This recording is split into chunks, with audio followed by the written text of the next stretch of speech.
What's up guys? Welcome to Condo and Townhouse Manila. For today's video, another house tour na naman ang inyong masasaksihan. Nandito nga pala tayo sa may Plaza Noli banda, malapit sa Holy Trinity, Sampaloc, Manila. At ito nga pala yung 3-story townhouse unit na ating papasukin. And then pagpasok natin, ito yung 1-car garage, nakasya yung SUV at mga pickup trucks.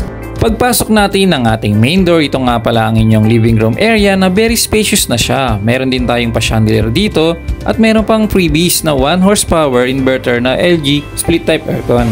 Bago tayo pumunta ng kitchen area, ito nga pala yung sliding door na nagsisilbing harang kapag nagtatakbuhan na yung mga bata at kapag may nagluluto, hindi rin masyadong mainit or maamoy sa buong bahay. Ito nga pala yung very spacious na dining area at ang inyong kitchen. Meron na siyang cooktop or stovetop, meron ng range hood, mga cabinets, sink, at meron din lagayan ng ref dito sa gilid. Dito sa likod ng kitchen, meron tayong service area, laundry area, meron pa tayong extra sink, pwedeng gawing dirty kitchen, at meron ka pang CR dito sa baba na hindi na kailangang umakyat para lang mag-CR. Bago tayo umakyat ng second floor, sa gilid ng hagdan meron tayong extra storage, lagayan ng mga ilang gamit nyo. Doon na rin nakalagay yung panel breaker system natin or yung main switch. Pag-akyat natin ng second floor, sa kaliwa banda ang ating master's bedroom na meron ng sariling walk-in closet at meron na ring vanity mirror. Meron din of course nakasamang toilet and bath, meron ng shower enclosure at very spacious na rin ito. At ito na yung ating master's bedroom. Ang lot area nga pala natin ay 57 square meters at ang floor area naman ay 171 square meters. Tara, punta naman po tayo sa may kabilang kwarto dito pa rin sa may second floor.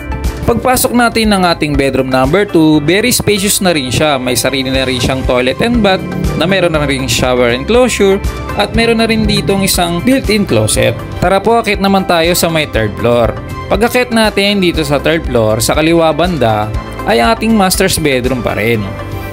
Halos same design lang po sila dun sa second floor.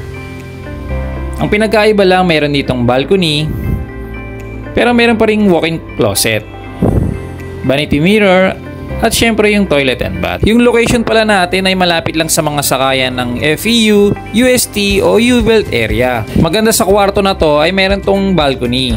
Pwede kayo dito magtanim, mga plantito-plantita, or magpahangin, mag-relax. Tahimik yung location natin dito, yung area natin. Hindi rin bahain, mataas na lugar ito sa Sampaloc, Manila. Malapit lang din ito banda sa may Welcome Rotonda. Kung kayo nagtatrabaho or gusto nyo magpunta sa mga Quezon City like Quezon Ave or Erod, malapit lang din tong area na to. At dito na po tayo ngayon sa pang-apat na bedroom. Very spacious din po siya. Meron na rin sariling toilet and bath. Meron din pong shower enclosure.